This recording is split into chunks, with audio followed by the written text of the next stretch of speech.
रविवार के इस खास कार्यक्रम में आप सभी का स्वागत है। आज हम फिर पहुंचे हैं एक ऐसी ही ऐतिहासिक जगह पर। जी हां, आज हम पहुंचे हैं खंडरों का शहर राजनगर।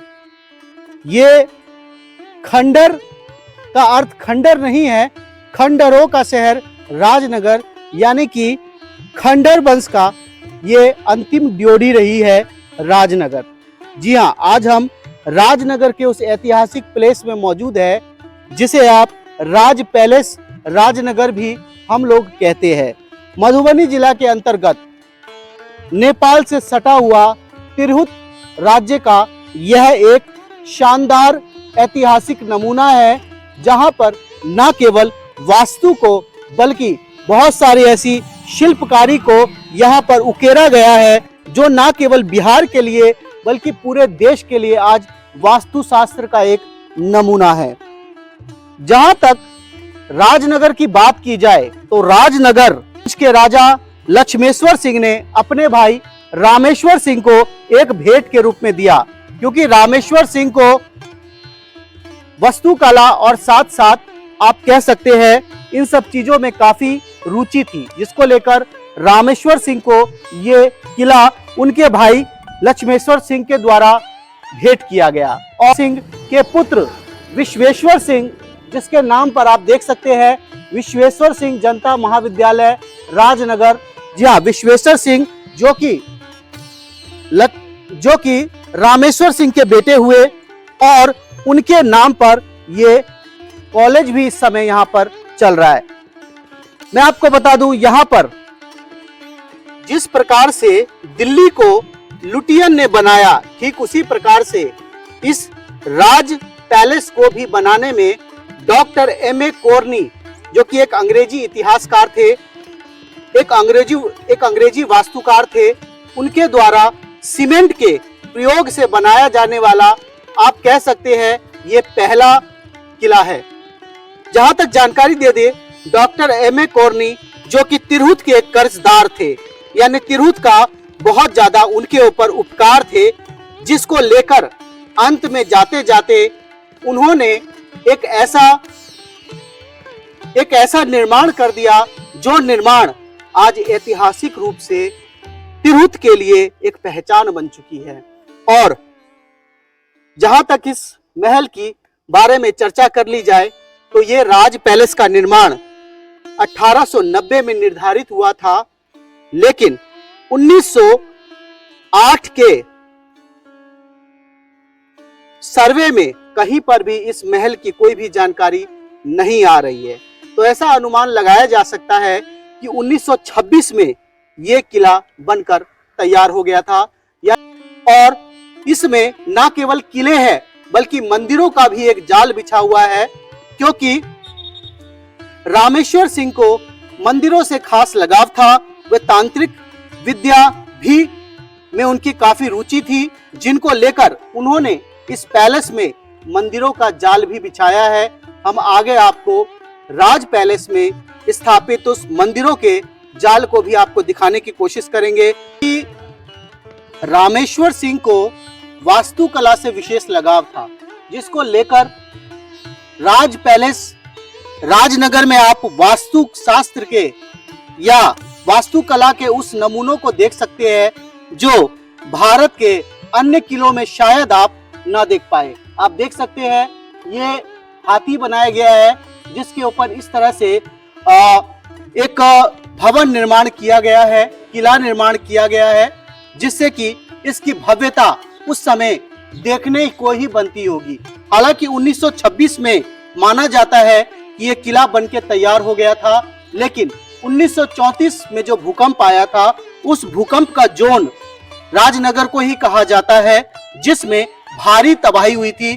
आप इस महल का दुर्भाग्य ही कहेंगे कि 1926 में जब ये बनके तैयार हुआ और 1934 की प्रकृति आपदा यानी कि उस भूकंप ने इसे अपनी गोद में समा लिया और इसके बहुत सारे भवन, और उस समय कहा जाता है कि भूकंप का जोन भी राजनगर ही था और उस भूकंप में इस महल को भारी क्षति हुई, जो क्षति आज तक पूर्ति नहीं हो पाई है। हालांकि आप देख सकते हैं जो बचे हुए अवशेष है वो भी लगातार नष्ट होते जा रहे हैं, टूटते जा रहे हैं। क्योंकि इस महल की एक खासियत मैं आपको और बता दूं कि इतना भव्य होने के बावजूद भारत के पर्यटन स्थल में, भारत के ऐतिहासिक स्थल में इस महल का कहीं पर भी नाम नहीं है। यानी कि कहीं ना कहीं भारतीय पुरातन विभाग के द्वारा एक बहुत बड़ी लापरवाही है, जिसका परिणाम आज ये राजनगर पैलेस झेल रहा है। हम आगे मंदिर स्थापत्य कला के जो नमूने हैं वो भी आपको दिखाने वाले हैं, जिनको देखकर आपको भी आश्चर्य हो जाएगा कि तिरहुत के उस समय में कितनी भव्यता रही होगी, और ये महल जब बनकर तैयार हुआ होगा तो कितनी भव्य ये इमारत होगी, कितना भव्य ये महल होगा, जो ना केवल देशी बल्कि विदेशियों को भी अपनी ओर लगातार आकर्षित करता था। तो आप देख सकते हैं राज पैलेस की वो भव्यता, और जिस प्रकार से अंग्रेजी वास्तुकार एम.ए. कॉर्नी ने इसका निर्माण किया था, मंच का ये एक बहुत ही अद्भुत पेशकश थी। यहाँ पर आप देख सकते हैं ये क्रॉस का निशान है। आमतौर पर ये क्रॉस का निशान ईसाई समुदाय के लिए बहुत ही महत्वपूर्ण है। यह किला अंग्रेजी वास्तुकार के द्वारा बनाया गया है, इसीलिए इस किले के कई भाग में आपको इस तरह के क्रॉस मिलेगा, क्योंकि आजादी से पहले जितने भी इमारत बनाई जाती थी उनमें आप इस निशान को जरूर पाएंगे। फिर वो चाहे दिल्ली की लुटियन हो, चाहे कलकत्ता का विक्टोरिया महल हो, या अंग्रेजों के द्वारा बनाई गई वो सभी इमारत हो। क्योंकि जिस प्रकार से हमारे हिंदू धर्म में भगवान को बहुत शुभ माना जाता है, ठीक उसी के द्वारा सभी धर्मों में भगवान को शुभ माना जाता है। और ईसाई धर्म के अनुसार यहाँ पर आप देख सकते हैं ये क्रॉस का चिन्ह है, जो कि ईसाई धर्म के लिए बहुत ही पवित्र माना जाता है। यहाँ पर आप देख सकते हैं 1934 में आई उस भूकंप ने यहाँ पर काफी क्षति की है, लेकिन फिर भी 1926 में सीमेंट के प्रयोग से बनी इतनी बड़ी इमारत आज इंजीनियरों के लिए एक बहुत बड़ा नमूना है। आज जो बिल्डिंगें बनती हैं, लगभग इन बिल्डिंगों का इतिहास 130 साल पुराना है। यानी कि ये बिल्डिंगें लगभग 1926 की बनी हुई है, लगभग 130 साल हो चुका है। हालांकि मरम्मत नहीं हुई है, जिसके कारण ये सभी इस समय जर्जर अवस्था में पहुंची हुई है। लेकिन आखिर इसकी जर्जरता के क्या कारण है, ये भी हम आपको बताने। इस समय राज पैलेस के गिरजा मंदिर के अंदर है, और आप गिरजा मंदिर के अंदर की भव्यता देख सकते हैं। हम आपको दिखाने की कोशिश करेंगे किस तरह से यहाँ पर वास्तु कला साथ साथ मंदिर कला साहित्य का एक अद्भुत नमूना पेश किया गया है। ये कुछ आप लैंप के आकार का देख रहे होंगे, शायद उस समय यह प्रकाश का एक स्रोत होगा, और क्योंकि सीमेंट उस समय तक आ चुका था तो निश्चित सी बात है कि यहाँ पर प्रकाश के लिए से बनाया गया होगा। और इस गिरजा मंदिर की जो खासियत है वो ये है कि यहाँ पर जो आप मूर्ति देखेंगे, उस मूर्ति की खासियत यह है कि जिस तरह से अर्धनारीश्वर की मूर्ति है, वो अर्धनारीश्वर की मूर्ति यहाँ पर लगी हुई है। यानी कि आधा तो नर है और आधी आपकी मादा है, यानी कि स्त्री और पुरुष दोनों का ही मेल इस गिरजा मंदिर में आपको दिखेगा। आधे भाग में पार्वती का रूप दिखाया गया है, वहीं पर आधे भाग में शिव जी का रूप दिखाया गया है। ये गिरजा मंदिर है। हम इस समय गिरजा मंदिर के अंदर है। जैसे कि मैंने आपको बताया था कि राज पैलेस में मंदिरों का एक जाल बिछा हुआ है। यहाँ पर आप देख सकते हैं गणेश की प्रतिमा भी यहाँ पर रखी गई है, यानी कि गणेश भगवान की भी पूजा यहाँ पर होती है। इसके साथ साथ अन्य भी बहुत सारे देख सकते हैं आप, अन्य भी बहुत सारे मंदिर बने हुए हैं जिनमें अलग अलग मूर्तियां इसमें रखी हुई है। यानी कि कुल मिलाकर हम कह सकते हैं कि कहीं ना कहीं इस किले में देख सकते हैं ये इसका मुख्य रोड है जो इस समय आपको मुख्य, तो मेरे पीछे आप देख सकते हैं उसका मुख्य गेट होगा। और आमतौर पर जब हम राजमहल की एक कल्पना करते हैं तो हमारे कल्पना में आता है कि एक बड़ा सा गेट होगा जहां पर हाथी घोड़ों की एंट्री होगी और उसके बाद महल की ओर आया जाएगा। तो ठीक ऐसी ही एंट्री आज हम राज पैलेस में देख रहे हैं। राज पैलेस का ये मंदिर की श्रृंखला का दूसरा मंदिर है। इससे पहले हम गिरजा मंदिर में गए थे और ये दूसरा मंदिर है। हम इस मंदिर के बारे में भी जानने की कोशिश करेंगे कि कौन सा मंदिर है। और हालांकि बाहर से काफी भव्य लग रहा है, अंदर पंडित जी भी मौजूद है और काफी जो है यहाँ पर अंदर भी हम जानकारी लेने की कोशिश करेंगे, क्योंकि इतिहासकारों के अनुसार भी राजा रामेश्वर सिंह को मंदिरों से खास लगाव था, जिसको लेकर राज पैलेस में मंदिरों का एक जाल भी बिछाया गया है। तो हम आपको बता दें ये दुर्गा माता का मंदिर देखने को मिल रहा है। क्या गजब यहाँ पर चीजें देखने को आज मिल रही है। सही बोलते हैं कि यदि आपके पास समय है तो ऐतिहासिक जगह पर जाइए और कभी अपने देश के इतिहास को जानने की कोशिश कीजिए। लेकिन आज हमारा युवा इतिहास से दूर है, प्रकृति से दूर है और किताबों में उलझा हुआ है, ऐतिहासिक किताबें पढ़ता है, लेकिन क्या उसे अपने इतिहास में इस तरह का ऐतिहासिक झूमर देखने को मिलता है। ये देख सकते हैं ऐतिहासिक झूमर है। ये उस समय का झूमर हुआ करता होगा, आजादी से पहले का झूमर। आज के समय में भी इसकी भव्यता देखने को ही बन रही है। और साथ साथ उस जमाने के पंखे आप देख सकते हैं, उस समय में पंखे कैसे हुआ करते थे। हालांकि इसमें यह नया पंखा जोड़ दिया गया है, क्योंकि पुराने पंखे का आकार आप देख सकते हैं, ये अंग्रेजों के समय के पंखे हुआ करते थे। और यहाँ पर जितनी भी चीजें हम देख रहे हैं, हमको सभी चीजें ऐतिहासिक दिखाई दे रही है। आप देख सकते हैं किस प्रकार का ये लैंप है, ये किस प्रकार का लैंप है, आप लैंप भी देख सकते हैं। लैंपों को भी एक अलग तरीके से, खासकर आप जब देखेंगे तो रोमांचित हो जाएंगे। कितना ही रोमांच की चीजें यहाँ पर हम देख रहे हैं। और साथ साथ आप देख सकते हैं मंदिर का जो प्रवेश का मंदिर का जो एक संरचना है, यानी कि आप मंदिर स्थापत्य कला जो है यहाँ पर आप पूरी तरह से देख सकते हैं। दुर्गा मंदिर के अंदर मौजूद है। यहाँ पे बहुत सारे पंडित जी भी मौजूद है। हालांकि पंडित जी का कहना है कि मीडिया में उनको किसी भी तरह की जानकारी देने के लिए रोका गया है, लेकिन हम उनसे ज़्यादा उनके काम में दखल नहीं देंगे। लेकिन यहाँ पर बहुत सारी ऐसी ऐतिहासिक चीज़ें हैं जो हम आपको दिखाने की कोशिश करेंगे। मंदिर स्थापत्य कला का ये एक अद्भुत नमूना है। बहुत ही आश्चर्य होता है कि इतनी भव्य इमारत का, इतनी भव्य राज पैलेस का उल्लेख भारतीय इतिहास के किसी भी किताब में नहीं मिलता है। भारतीय इतिहास के किसी भी वर्ग में इसको पढ़ाया नहीं जाता है और भारतीय पर्यटन विभाग के द्वारा भी इसका अभी तक कहीं पर भी चर्चा नहीं किया गया है, केवल मधुबनी और मिथिला के कुछ किताबों को छोड़ के। बहुत ही आश्चर्य की बात है। हम मंदिर कला के अगले श्रेणी में भी जाएंगे और वो मुख्य इमारत आपको दिखाने की कोशिश करेंगे जिसका नाश 1934 के भूकंप में हुआ था। वो इमारत भी हम आपको दिखाने की कोशिश करेंगे।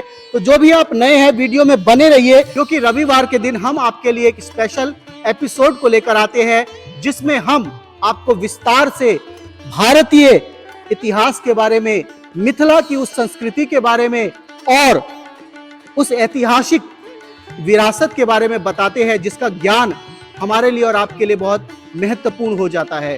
तो चलिए आगे देख सकते हैं, यही वो पाइप है जिनके द्वारा उस समय जल निकासी होती होगी, यानी कि छत पर जो जल जमा होता होगा बारिश का, वो पानी यहीं से निकासी होता होगा। इसकी ठोस इतना ठोस है कि अभी तक इसमें किसी भी तरह की कमजोरी दिखाई नहीं दे रही है। वैसे आजकल के पाइप जब हम लेते हैं कुछ ही सालों में उसमें जंग लग जाता है और अंदर से खोखला हो जाता है। हम आज आपको इस राज पैलेस का सबसे महत्वपूर्ण हिस्सा दिखाने की कोशिश करेंगे, वह हिस्सा जो 1934 के उस भूकंप में जिसको सबसे ज्यादा क्षति हुई और 1926 में सजाई गई बिल्डिंग का सबसे महत्वपूर्ण भाग था ये। तो मेरे पीछे आप देख सकते हैं, यह है नौलखा मंदिर। राज पैलेस मधुबनी का सबसे महत्वपूर्ण आकर्षण का केंद्र है ये नौलखा मंदिर। जहां तक इस नौलखा मंदिर के इतिहास की बात कर ली जाए तो नौलखा मंदिर देश के सबसे रईस घरानों में से एक, दरभंगा रियासत का एक महत्वपूर्ण हिस्सा था 17वीं शताब्दी में। जी हाँ, आजादी से पहले इस नौलखा मंदिर में ऐसा कहा जाता है कि इसमें 9 लाख से ज्यादा चांदी के सिक्कों का प्रयोग किया गया था। इस नौलखा मंदिर में 9 लाख से ज्यादा चांदी के सिक्कों का प्रयोग किया गया था, लेकिन 1934 के उस भूकंप ने इस नौलखा मंदिर को सबसे ज्यादा क्षति पहुंचाई, लेकिन फिर भी ये आज बचा हुआ है और आकर्षण का एक केंद्र है। हम आपको बता दें कि नौलखा मंदिर राज पैलेस के उस 11 मंदिर समूहों में से एक सबसे महत्वपूर्ण मंदिर है। यह न केवल आकर्षण का केंद्र है बल्कि भारतीय इतिहास में और खासकर इसमें इसकी एक महत्वपूर्ण भूमिका हो जाती है। ये नौलखा मंदिर का मुख्य द्वार है इस समय जहां पर हम पहुंचे हैं। हालांकि इस समय ये खंडर में बदल चुका है और फिर भी इसके अंदर जाने के लिए प्रवेश निषेध कर दिया गया है। आप देख सकते हैं कटीली तार लगा दी गई है, क्योंकि राज पैलेस के एक बड़े हिस्से को इस समय एसएसबी कैंप को भी दिया गया है, जिससे कि इस महल का रख रखाव होता है और महल में जो इतनी आप मेंटेनेंस देख रहे हैं वो आप कह सकते हैं कहीं ना कहीं एसएसबी कैंप के कारण भी सुरक्षा इस राज पैलेस को मिली हुई है। तो यही वो नौलखा मंदिर है जिसमें 9 लाख से ज्यादा चांदी के सिक्कों का प्रयोग हुआ था और उस समय 1926 में जब यह बनके निर्माण जब इसका हुआ था तो ना केवल देश के बल्कि विदेशी लोग भी इस नौलखा मंदिर को देखने के लिए एक बार जरूर आते थे। लेकिन 1934 के इस भूकंप ने इसको क्षति पहुंचाया, लेकिन फिर भी आप इसकी भव्यता अभी भी देख सकते हैं। मैं इसकी भव्यता भी दिखाने की आपको कोशिश करूंगा। हालांकि हम ज्यादा अंदर नहीं जा सकते, लेकिन जहां तक परमिटेबल है वहां तक आप देख सकते हैं इसकी भव्यता, कितना भव्य मंदिर ये बना हुआ है। और इसे ही राज पैलेस के 11वें मंदिर के उस समूह में यह है कामाख्या मंदिर। जी हाँ, राजा रामेश्वर सिंह को तंत्र विद्या में विशेष रुचि थी, जिसको लेकर यहाँ पर जो 11 मंदिर का समूह बनाया गया उसमें कामाख्या मंदिर भी एक हुआ। यह है कामाख्या मंदिर। हम कामाख्या मंदिर के अंदर के सीन भी आपको दिखाने की कोशिश करेंगे। जी हाँ, यह है कामाख्या मंदिर। आमतौर पर कामाख्या मंदिर को तंत्र विद्या के लिए एक बहुत ही महत्वपूर्ण देवी माना गया है और तंत्र विद्या में सिद्धि प्राप्त करने के लिए आप कह सकते हैं कि कामाख्या की पूजा एक बहुत अहम हो जाती है, जिसको लेकर आज हम इस कामाख्या मंदिर में पहुंचे हैं और आप इसकी भव्यता देख सकते हैं। हम आपको विजुअल भी दिखाने की कोशिश करेंगे, जिस प्रकार से इनकी दीवारों पर मिथिला संस्कृति को दिखाया गया है, मिथिला साहित्य को दिखाया गया है, एक देखते ही बनता है। और यह है कामाख्या मंदिर, जो कि राज पैलेस का 11 मंदिरों के समूह में से एक है। और राजा रामेश्वर सिंह को क्योंकि तंत्र विद्या में विशेष रुचि थी, जिसको लेकर ये कामाख्या मंदिर यहाँ पर बनाया गया है। हम अन्य मंदिरों के समूह में भी जाएंगे और आपको दिखाने की कोशिश करेंगे। ठीक है, तो हम इस समय काली मंदिर में मौजूद है और ये 11 मंदिरों के समूह में एक मंदिर है। राज पैलेस का ये 11 मंदिर के समूह में से एक मंदिर है काली मंदिर। जी हाँ, यहाँ पर संगमरमर के पत्थरों का यूज किया गया है और जहां पर एक तरफ कहा जाता है कि देश में ताजमहल से सुंदर कोई इमारत नहीं है, ठीक उसी तरह यहाँ पर भी आप देख सकते हैं उसी तरह के संगमरमरों का यूज किया गया है और इसकी भव्यता तो देखते ही बनती है। ऐतिहासिक रूप से कहा जाता है कि राजा रामेश्वर सिंह को तंत्र विद्या से बहुत ज्यादा रुचि थी। इसी को लेकर कामाख्या मंदिर बना और ये काली मंदिर बना। काली मंदिर की जो सबसे बड़ी खासियत है, यही वो मंदिर है जहां पर काली जी महादेव जी के बिल्कुल छाती पर चढ़ी हुई है और ऐसा सीन देश के किसी अन्य मंदिर में देखने को नहीं मिलता है। अभी हालांकि इसमें द्वार लगे हुए हैं और खासकर आप कह सकते हैं चांदनी रात में यहाँ का दृश्य देखना और भी ज्यादा लुभावना होगा, क्योंकि रात के समय में ये सभी संगमरमर चमकते होंगे। ये नीचे का एक हिस्सा है। तो देख सकते हैं ये है घंटा। आप इसे घंटा, हम इसे घंटी नहीं बोलेंगे, हम इसे घंटा बोलेंगे, क्योंकि ये वास्तव में एक बहुत बड़ा घंटा है जिसे बजाना मना है। जी हाँ, ये पुराने जमाने का वो घंटा होता होगा जिसमें समय की जानकारी होती होगी, या ऐसी कल्पना कर सकते हैं कि जब सैनिकों को बुलाना पड़ता होगा या कोई सूचना देनी पड़ती होगी या सेवकों की जरूरी होगी या कोई इमरजेंसी अलार्म बजाना पड़ता होगा, तो उस समय ये घंटी काफी काम आती होगी। जो कि घंटी जो है हम आपको दिखाने की कोशिश कर रहे हैं, हम इसको बजाएंगे नहीं क्योंकि बजाना मना है। तो मेरे पीछे इस समय आप देख रहे हैं एक पवन पुत्र हनुमान की मूर्ति है जो आराम कर रहे हैं। हम आपको बता दें, देश में आपने बहुत सारे ऐसे मंदिर देखे होंगे जिसमें पवन पुत्र जी यानी कि हनुमान जी गदा लेके खड़े रहते हैं श्री राम की सेवा में, लेकिन कहीं पर भी उन्हें विश्राम करते हुए नहीं दिखाया गया है। यही वो एकमात्र मंदिर है पूरे देश में जहां पर हनुमान जी आराम कर रहे हैं, यानी कि आराम की मुद्रा में है। और ऐसा दृश्य देखना शायद राज पैलेस, राजनगर के अलावा कहीं और पर बहुत ही दुर्लभ है, क्योंकि पवन पुत्र हनुमान श्री राम के सेवक है और हमेशा तैयार रहते हैं, जागे रहते हैं। हालांकि इस मुद्रा में भी वो जागे हुए हैं लेकिन लेट के आराम कर रहे हैं। तो ये भी राजनगर के 11 मंदिर के समूहों में से एक मंदिर हो सकता है जो कि पवन पुत्र हनुमान का मंदिर है, हनुमान मंदिर है। हम आगे के दृश्य भी आपको दिखाएंगे आगे।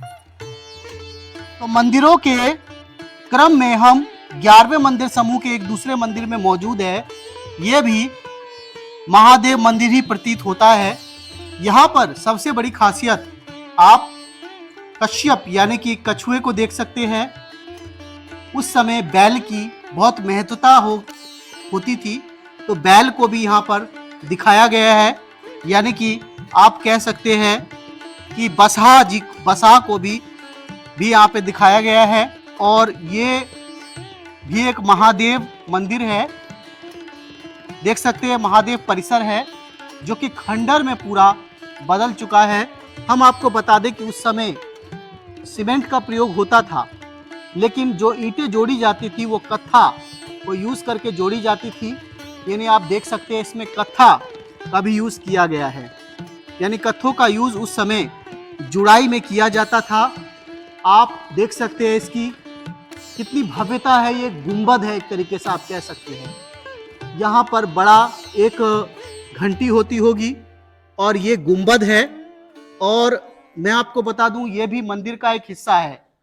हम आपको बता दें कि आखिर इस किले की ऐसी स्थिति क्यों है।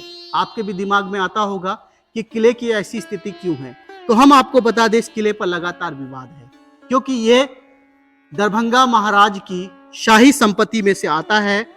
क्योंकि सरकार इसका अधिग्रहण अगर करती है तो रॉयल्टी भी राजघराने को कुछ जाती है, लेकिन ऐसा कुछ भी तो कुछ विवाद है शाही घराने और सरकार को लेकर।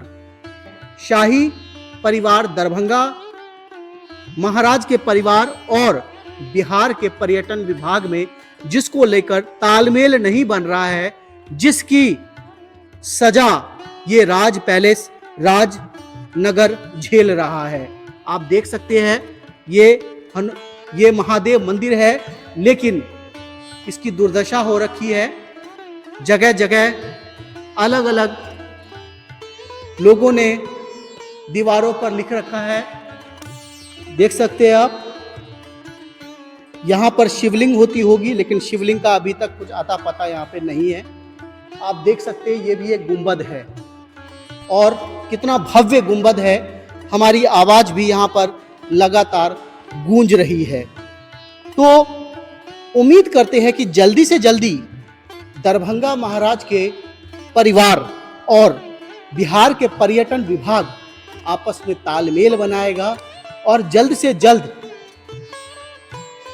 आने वाले कुछ वर्षों में हम राजनगर के इस राज पैलेस को भी ऐतिहासिक स्थलों की सूची में पाएंगे, और साथ साथ पर्यटन विभाग के द्वारा इसकी रखरखाव की जाएगी, जिससे यह भी आने वाले समय में मिथिला की एक पहचान होगी, मिथिला की एक शान होगी, और इतिहासकारों के लिए खोज का एक विषय होगा, और इतिहास में रुचि रखने वाले लोगों के लिए रुचि का एक विषय होगा। तो मित्रों, हम लोग पहुंचे थे आज राजनगर पैलेस, जहां पर हमने आपको राजनगर पैलेस दिखाने की कोशिश की, साथ साथ उसके कुछ ऐतिहासिक महत्व को भी बताने की कोशिश की, और इसके अलावा हमने राजनगर पैलेस के 11 समूहों में से कुछ मंदिर के बारे में भी आपको जानकारी दी।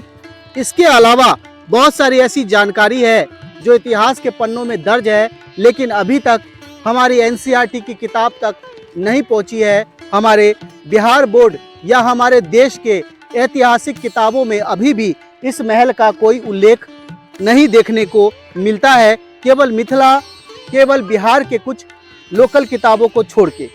तो हम यहाँ पर पहुँचे थे, हमने विस्तार से सभी चीज़ों की चर्चा की। बहुत सारी ऐसी चीज़ें होगी जो छूट भी गई होगी। हम उम्मीद करेंगे ज़्यादा से ज़्यादा इस विषय की जानकारी आपको अपने अन्य वीडियो में दे, और साथ साथ ये उम्मीद करते हैं कि हमारे इस प्रयास को आप ज़्यादा से ज़्यादा इनिशिएट करेंगे, इस वीडियो को ज़्यादा से ज़्यादा शेयर करेंगे, लाइक करेंगे, और यदि आप भी ऐतिहासिक इमारतों में अपनी रुचि रखते हैं या तिरहुत के अपने उस भव्य इतिहास के बारे में आप जानकारी चाहते हैं, तो राजनगर पैलेस में एक बार जरूर आएंगे, और यहाँ के चीज़ों को देखकर आपको भी आश्चर्य होगा। इस तरह के वीडियो हम लगातार आपको दिखाते रहते हैं। उम्मीद करते हैं इस तरह के वीडियो आपको पसंद आएंगे। फिर मिलेंगे अगले वीडियो में, तब तक दीजिए इजाज़त। रविवार के अगले कार्यक्रम में फिर मिलेंगे किसी अन्य ऐतिहासिक जगह पे, पिकनिक स्पॉट पर, या कोई ऐसी जगह पर जो जगह आपके दिल से जुड़ी होगी। तब तक दीजिए इजाज़त। जय हिंद, जय भारत, जय मिथिला।